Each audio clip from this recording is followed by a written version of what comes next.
अवामुल नास बढ़ती हुई कीमतों से परेशान। आज से फी लीटर पेट्रोल और डीजल की कीमतों में 80 पैसे का इजाफा आया है। ये इजाफा 137 दिनों के बाद हुआ है। नई कीमतों का इतलाक सुबह 6 बजे से हो चुका है। पीर को मुल्क भर में डीजल और पेट्रोल की कीमतें मुस्तकिम रही। गुज़श्ता साल नवंबर के बाद ईंधन की कीमतों में ये पहला इजाफा है। तेल की आलमी बाजार में खातिर ख्वाह इजाफे और गुज़श्ता माह यूक्रेन में तनाज़े के बाद रुपये की कदर में कमी के बावजूद सार्फिन पंप पर 1% से भी कम अदायगी करेंगे। मंगल को दिल्ली में फी लीटर पेट्रोल की कीमत 96.21% रुपये और डीजल की कीमत 87.47 रुपये हो गई है। कितना फर्क पड़ने वाला है आम आदमी की जेब? बिल्कुल सर, आम बजट पर बहुत फर्क पड़ता है सर। इससे डेली पेट्रोल के जो प्राइस ऊपर बढ़ते जा रहे हैं सर, इसके लिए मिडिल क्लास के बारे में भी कुछ सोचना चाहिए गवर्नमेंट को। हम लोग इससे बहुत प्रभावित होते हैं जैसे ही पेट्रोल के रेट बढ़ते हैं सर। तो हम गवर्नमेंट से यही रिक्वेस्ट करेंगे कि प्लीज़ कृपा करके जो है पेट्रोल पे थोड़ी सी लगाम लगाई जाए, ताकि मिडिल क्लास वालों को भी थोड़ा सा जीवन जीने। सर उनको बहुत स्ट्रगल करना पड़ता है, हम लोगों को बहुत स्ट्रगल करना पड़ता है। हमें अपने ऑफिस में भी प्रूफ देना पड़ता है पेट्रोल के लिए। हम लोग इससे बड़े परेशानी खड़ी होती है सर हमारे लिए। बिल्कुल बिल्कुल सर, पहले तो हम जैसे मतलब कि मैं 300 रुपये का डलवा लेता था कि चलिए ठीक है मेरा जो है 3-4 दिन में जाए। अब 200 रुपये का डलवाना पड़ता है सर। क्या करें सर, मजबूरी है, पेट्रोल डलवाना भी ज़रूरी है और इसमें दिक्कत खड़े नहीं। कमी तो नहीं होगी, जब यहाँ से मेरठ जा रहे हैं तो जाना तो पड़ेगा ही, चाहे वो 1 रुपया बढ़ो चाहे 2 रुपया बढ़ो, जाना तो पड़ेगा ही ना, और आना भी पड़ेगा तो भरवाना तो पड़ेगा ही। लेकिन फर्क तो पड़ता है जेब पे। महंगा बहुत पड़ रहा है। हाँ जी, कटौती तो किसी चीज़ में करनी पड़ेगी, लेकिन हमें तो नहीं मिलता, हम तो अपनी जेब से लगाते हैं, तो फर्क तो पड़ता है जेब। आम आदमी की जिंदगी में फर्क बहुत पड़ रहा है। बहुत फर्क पड़ेगा जी। पेट्रोल के दाम तो बढ़ते जा रहे हैं, अब महंगाई बढ़ रही है, इसमें क्या है। और जो गवर्नमेंट जॉब वगैरह, जो जिसके पास पैसा उसको तो कोई प्रॉब्लम नहीं है। अब हम जैसे बाइक वगैरह लेके निकलते हैं, जिसकी 12,000 रुपये सैलरी है, 10,000 रुपये सैलरी है, कहीं रूम भी कहीं आके बाहर जॉब करते हैं 4,000 रुपये वो रूम रेंट वाला ले लेता है यार। ड्यूटी जाने के लिए बाइक वगैरह से जाते हैं तो उसमें पेट्रोल के भी दाम बढ़ रहे हैं, तो उसमें घर के लिए क्या बचा पाएंगे? कुछ नहीं बचा पाएंगे। हर चीज़ पे महंगाई बढ़ती जा रही है। रेट का आज से बढ़ गया है, बहुत से प्रॉब्लम्स है। पेट्रोल रेट बढ़ने से एवरीथिंग पे फ़र्क पड़ेगा और आम लोगों की लाइफ के लिए बहुत बड़ा एक प्रॉब्लम क्रिएट करेगा ये। ऐसा पेट्रोल बढ़ जाए तो बहुत प्रॉब्लम हो जाएगा, केवल तो मिडिल क्लास वाला को बहुत दिक्कत हो रहा है। बाहर होने के बाद वो बढ़ दिए तो अलग बात है, पहले से बढ़ दे रहा। वो अभी अपना रिफाइंड ऑयल वो सब भी बढ़ दे रहा है, पेट्रोल भी बढ़ा दे रहा। मिडिल क्लास वालों को बहुत दिक्कत हो जाएगा। अब रेट कम करने की कोशिश करना, इसका वजह से पूरा भी कम होता, प्रोविजंस भी कम होता पूरा। 90 दिन तक रुका था, वही बड़ा अच्छा है। बट ये थोड़ा सा डीजल और पेट्रोल का रेट रुका ही है तो अच्छा ही है। आम आदमी पे फर्क पड़ेगा 2% के आसपास का, पता दिखता नहीं है वो। फर्क पड़ेगा, बिल्कुल पड़ेगा। आने जाने वाले को तो हर एक को फर्क पड़ेगा। पहले इतना महंगा था, अब और महंगा हो जाएगा।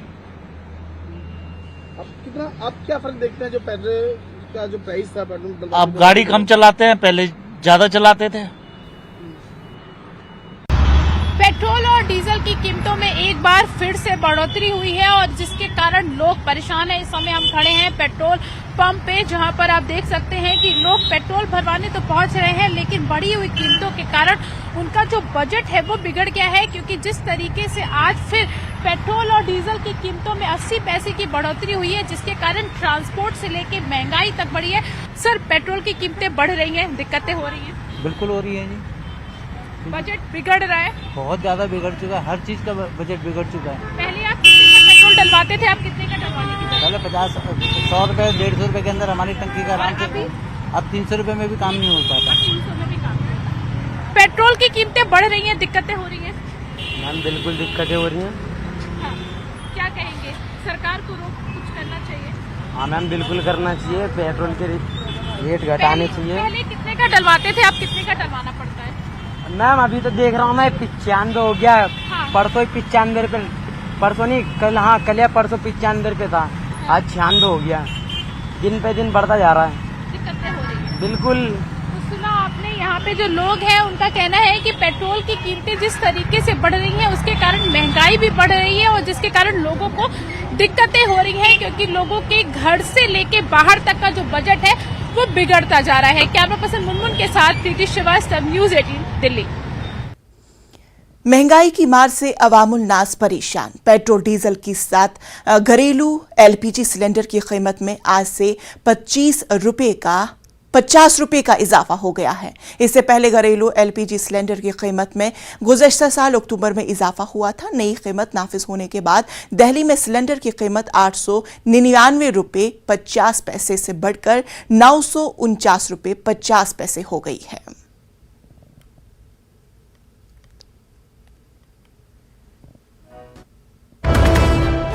इस वक्त आपको मुंबई पुलिस की जानिब से एक बड़ी खबर आपको बता दें कि वसूली केस में मुंबई पुलिस के डीसीपी मुअत्तल डीसीपी सौरभ त्रिपाठी को किया गया मुअत्तल। महकमे दाखिले ने त्रिपाठी की मुअत्तली की तजवीज़ वज़ीर आला को भेजी थी। सीएम ने इस पर फैसला लेते हुए डीसीपी सौरभ को मुअत्तल किया। आपको बता दें कि ये खबर आपको मुंबई से बताई जा रही, जहां पे वसूली केस के ताल्लुक से मुंबई पुलिस के डीसीपी को मुअत्तल किया गया है। डीसीपी सौरभ त्रिपाठी को मुअत्तल किया गया है। महकमे दाखिले ने त्रिपाठी को मुअत्तली की तजवीज़ वज़ीर आला को भेजी थी और वज़ीर आला ने इस पर गौर-व-ख़ौज़ करते हुए इस पर फैसला लिया और डीसीपी को सौरभ को मुअत्तल किया गया। मज़ीद तफसीलात हम हासिल करते हैं अपने नुमाइंदे अमित से। अमित, अब डीसीपी को अब मुअत्तल किया गया है, क्या कुछ है मज़ीद तफसीलात? देखिए, डीसीपी सौरभ त्रिपाठी जो है वो 2010 बैच के आईपीएस अधिकारी है, उन पर वसूली का जो है आरोप लगाया गया था। क्राइम ब्रांच के मुताबिक जो है आंगड़िया एसोसिएशन ने पिछले साल 7 दिसंबर को मुंबई के एक वरिष्ठ पुलिस अधिकारी को शिकायत दी थी कि और शिकायत में कहा था कि आईपीएस अधिकारी सौरभ त्रिपाठी जो डीसीपी जोन 2 में जो इस समय कार्यरत थे, उन्होंने आंगड़िया को उनका काम सुचारू रूप से चलाने के लिए 10 लाख रुपए की मासिक रिश्वत जो है वो मांगी थी और इस पूरे मामले की जानकारी जो है आला अधिकारियों को आंगड़िया कर्मचारियों की तरफ से दी गई थी। और आपको बता दें कि इस मामले में मुंबई की क्राइम ब्रांच ने 3 पुलिस अधिकारियों को पहले गिरफ्तार किया है, जो कि एलटी मा पुलिस थाने में पोस्टेड थे। ये एलटी मा पुलिस स्टेशन जो है डीसीपी सौरभ त्रिपाठी के ही अंतर्गत आता था और इस मामले में सीआईयू ने पीआई ओम वनगाटे, एपीआई नितिन कदम और पीएसआई समाधान चमदाड़े को गिरफ्तार किया था। और इस मामले में क्राइम ब्रांच ने 16 मार्च को अपने रिमांड में त्रिपाठी को वांटेड बताया था। और मैं आपको बताऊं कि त्रिपाठी ने अग्रिम जमानत की याचिका जो है कोर्ट में दायर की है और उस याचिका में उन्होंने ये कहा है कि उनका नाम पहले एफआईआर में नहीं था और उन्हें इस बात की तनिक भी जानकारी नहीं थी कि पुलिस स्टेशन के स्तर पर आंगड़िया से पैसों की वसूली की जा रही है। और त्रिपाठी की इस याचिका को कोर्ट ने अब 23 तारीख को सुनेगा, जिसके बाद कोर्ट अपना इस बात पर फैसला सुना सकती है कि त्रिपाठी को गिरफ्तारी से राहत देनी चाहिए या नहीं। यानी कल जो है इस पूरे मामले में सुनवाई होगी और जब ये पूरा इन्वेस्टिगेशन किया गया तो उसमें त्रिपाठी दोषी पाए गए और जो उनकी फाइल है, उनका जो एक ऑडियो क्लिप है जो आंगड़िया ने जो है जारी किया था, उस ऑडियो क्लिप को जो है मुंबई पुलिस को हवाले किया गया था। तो इसमें ये दोषी पाए गए और कहीं न कहीं जांच को प्रभावित कर रहे थे, इसलिए ये आरोप इन पे लगाया गया था। तो ये पूरी फाइल जो है वो होम मिनिस्ट्री को भेजी गई। होम मिनिस्ट्री ने पूरी फाइल सीएम के पास भेजा और सीएम ने जो है इस फाइल पे दस्तखत कर दिया है और इन्हें सस्पेंड कर दिया गया है। जी, अब आने वाले वक्त में ये पता चलेगा कि कोर्ट किस तरह से अपना फैसला रखता है। तफसीलात के लिए बेहद शुक्रिया। यूजीसी ने 45 सेंटर यूनिवर्सिटियों में कॉमन टेस्ट करवाने का फैसला ले लिया है। अंडर ग्रेजुएट प्रोग्रामों में दाखिले के लिए ये टेस्ट होंगे। एडमिशन के लिए अब 12वीं के नतीजे अहम नहीं होंगे। टेस्ट में मिले नंबर की बुनियाद पर ही स्टूडेंट्स को दाखिला मिलेगा। नए ज़ाब्ते लागू करवाने की तैयारी में यूजीसी मसरूफ़े अमल है।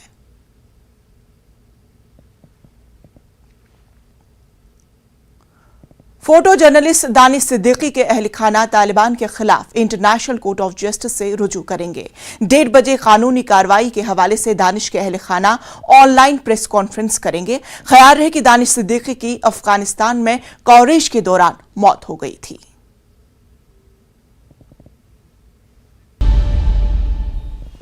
ब्रेक के बाद इस्तकबाल। महंगाई की मार से आवाम परेशान है। पेट्रोल और डीजल के साथ घरेलू एलपीजी सिलेंडर की कीमत में भी इजाफा हुआ है। मजीद तफसीलात हम हासिल करते हैं अपने नुमाइंदे खुरम शहजाद से।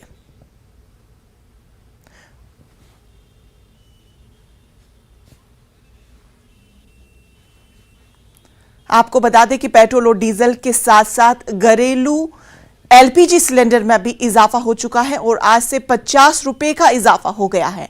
इससे पहले घरेलू एलपीजी सिलेंडर की कीमत में गुज़श्ता साल अक्टूबर में इजाफा हुआ था। नई कीमत नाफिज होने के बाद दिल्ली में सिलेंडर की कीमत 899 रुपए 50 पैसे से बढ़कर 949 रुपए 50 पैसे हो गई है। आपको बता दें कि इससे पहले 5 रियासतों में असेंबली इंतखाबात तक कोई भी इजाफा नहीं हुआ था, लेकिन जो ही असेंबली इंतखाबात के नताइज आ गए, तमाम जगहों पे अपने वजीर आला बन चुके हैं, उसके तुरंत बाद ही पेट्रोल और डीजल की कीमतों में इजाफा होना शुरू हो चुका। मजीद तफसीलात हम हासिल करते हैं अपने नुमाइंदे खुर्रम शहजाद से। खुर्रम शहजाद, पेट्रोल और डीजल की कीमतों में इजाफा और उसके बाद लोगों का किस तरह से रद्द अमल?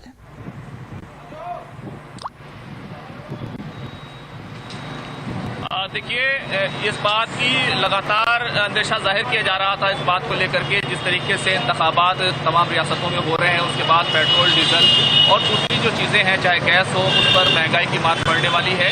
और ऐसा ही हुआ, 137 दिनों के बाद पेट्रोल डीजल के दाम बढ़े हैं, 80 रुपये का इजाफा हुआ है। अगर दिल्ली की बात करें तो आप देखेंगे कि किस तरीके से यहाँ पर लोग आए हुए हैं। और मैं आपको एक चीज़ दिखाना चाहूँगा, यहाँ का जो रेट है मैं आपको वो दिखा देता हूँ कि किस तरीके से अभी 96 रुपये 21 पैसे का ये रेट है।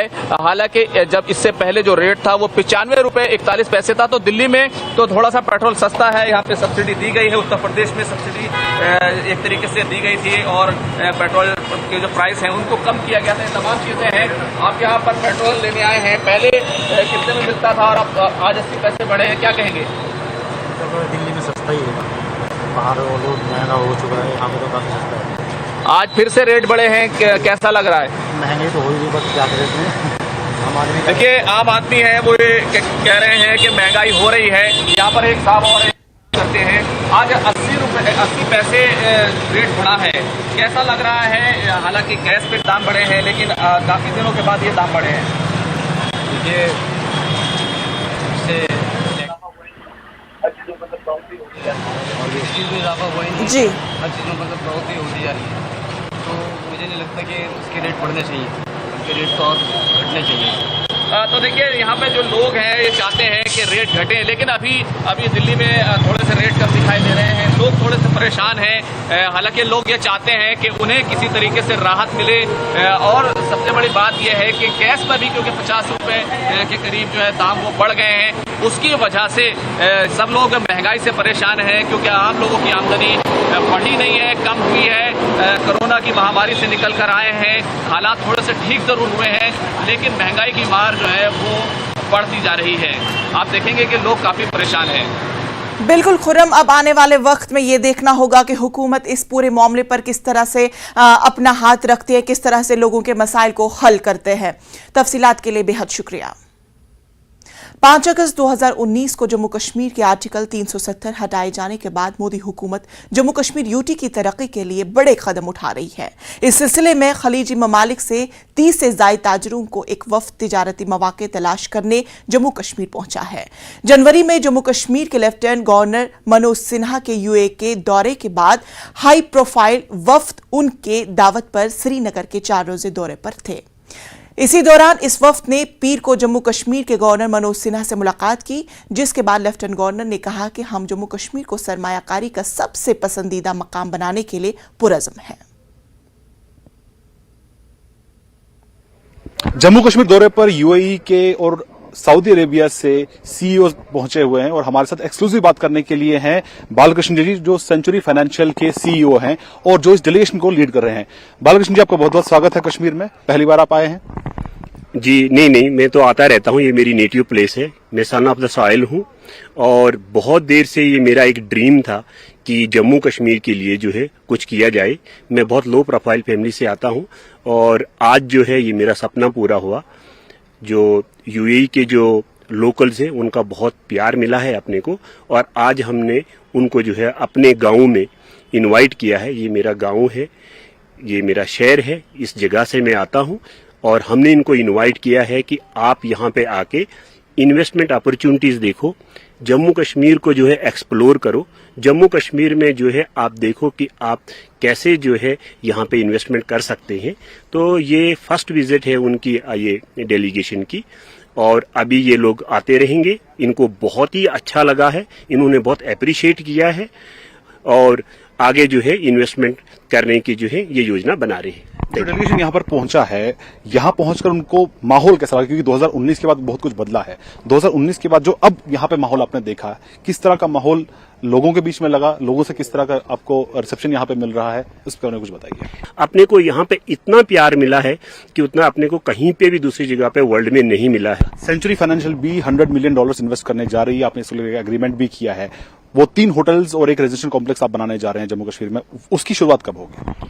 जी, उसकी शुरुआत जो है हमने कर दी है ऑलरेडी, ठीक है, और ड्राइंग्स वगैरह रेडी हो चुके हैं, अप्लाई हो चुके हैं, और एडमिनिस्ट्रेशन से जो है अपने को बहुत साथ मिल रहा है, और ये जो प्रोजेक्ट है वो अनकरीबी जो है वो ग्राउंड पे दिखने लग जाएंगे। सर, इसी बीच हमने ये भी देखा है कि जम्मू कश्मीर में जो डेलीगेशन आया है, किन सेक्टर्स में आप फोकस कर रहे हैं, किन सेक्टर्स में आप इन्वेस्ट करना चाहते हैं? जो सेक्टर्स में इन्वेस्ट करना चाहते हैं, हॉस्पिटैलिटी है, पब्लिक हेल्थ, हॉस्पिटल्स वगैरह है, एंड फार्मिंग है, and we also have representatives of very large supermarkets with us who are looking at import of fruits, as Shri Balakrishna ji has said, the hospitality, the love of people, and for me as an Indian visiting Kashmir for the first time, I feel elated. तो यहाँ के हालात आपको किस तरह के, जब आप पहली बार जब श्रीनगर पहुंचे, हालात कैसे लगे आपको? जो पहली बार जब पहुंचे श्रीनगर, कल शाम को पहुंचे, so of course we had a lot of people coming to meet us, but throughout the day हम जब यहाँ से निकले बाहर, and we saw people on the streets, they were normal Indians, right? There's no difference, and to me the only surety in life is death, so I'm not worried, right? I'm not worried at all, and I think that this place deserves much more than it has got. हम लोग Switzerland जाया करते हैं, you know, so many times we go out. Today the unanimous outcome of all the delegates was कि Switzerland जाने की जरूरत क्या है, हम यहीं जन्नत बनाएंगे। तो ये थे यूएई से आए हुए बिजनेस डेलीगेट्स जो ये कह रहे हैं कि हमें इन्वेस्टमेंट करने के लिए स्विट्जरलैंड जाने की जरूरत नहीं है, बल्कि यही हमारे लिए स्विट्जरलैंड है, वो यहीं पे इन्वेस्ट करेंगे। तो एक बहुत बड़ा कदम, एक बहुत बड़ी पहल जम्मू कश्मीर के विकास के लिए। कैमरा पर्सन आयुब के साथ शैलेंद्र बाबू, न्यूज 18 नेटवर्क, कश्मीर। चंद्रशेखर राव ने मुल्क के मौजूदा हालात पर तशवीश का इजहार किया। उन्होंने कश्मीर द फाइल्स पर अपना रद्द-ए-अमल जाहिर किया। उन्होंने कहा कि progressive government irrigation files, economics files, industrial files तैयार करती। उन्होंने कश्मीर फाइल्स के नाम पर मुल्क और कौम को तकसीम करने का इल्जाम आयद किया। ఇక్కడ జరుగుతున్న పరిణామాలు బాధాకరంగా ఉన్నాయి। సమాజాన్ని డివైడ్ చేసేటువంటి ఒక విషపూరితమైనటువంటి ప్రయత్నాలు చాలా జరుగుతూ ఉన్నాయి, which is not desirable for this country. ఇప్పుడు ఫేమస్ ఒక కథ, సోషల్ మీడియా ద్వారా నాటబడుతున్న విష ప్రచారం, అవాంఛనీయమైనటువంటి, అనారోగ్యమైనటువంటి, ఏ రకంగా కూడా ఆహ్వానించతగనటువంటి ఒక దుష్పరిణామాలు వస్తూ ఉన్నాయి. కాశ్మీర్ ఫైల్స్ ఇప్పుడు ఒక నినాదం. ఏదైనా ప్రోగ్రెసివ్ గవర్నమెంట్ ఉంటే irrigation files, industrial files, economic files, files ఉంటాయి కదా. ఈ కాశ్మీర్ ఫైల్స్ ఏంటంటే నాకు అర్థం కాదు. ఇదో దిక్కుమాలిన వ్యవహారం. ఎవరికి కావాలని ఈ కాశ్మీర్ ఫైల్స్? దాంతో వచ్చేది సచ్చేది.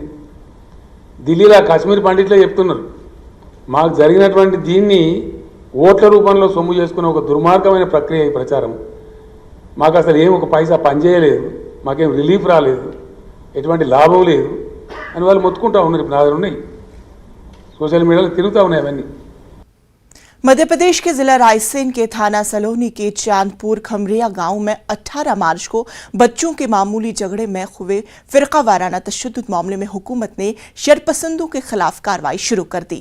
वजीर आला शिवराज सिंह के सख्त अहकाम के बाद न सिर्फ शरपसंदों की धरपकड़ तेज कर दी गई है, बल्कि तशद्दुद में शामिल शरपसंद अनासर की इमला को जमीन दोज करने का भी काम शुरू कर दिया गया है। वाज़ेह रहे कि चांदपुर खमीरिया में हुए फिरका वाराना तशद्दुद में 50 से ज्यादा लोग जख्मी हुए थे। तशद्दुद में 2 लोगों की मौत भी हुई थी। अब भी राजधानी की हमीदिया अस्पताल में शदीद तौर पर जख्मी 7 लोगों का इलाज जारी है। मध्य प्रदेश में किसी भी तरह अपनी हरकत करने की परमिशन नहीं मिलेगी। विगत दिनों यदि किन्हीं अराजक तत्वों ने समाज की माहौल बिगाड़ने की कोशिश की तो उनके खिलाफ कार्रवाई हुई। वो सब जेल में है और उसके साथ साथ उनकी जो इल्लीगल प्रॉपर्टी है उसको भी जमींदोज किया गया है। बुलडोजर चलाकर इस बात को स्थापित किया गया है कि ऐसे तत्व मध्य प्रदेश में नहीं रह पाएंगे। ऐसे लोग जो समाज में विघटन पैदा करते हैं, समाज में अराजकता पैदा करते हैं, धर्म की राजनीति करते हैं, उनको इस समाज में रहने का अधिकार नहीं है। खबरों में फिलहाल इतना ही। मुझे दीजिए इजाजत। आदाब।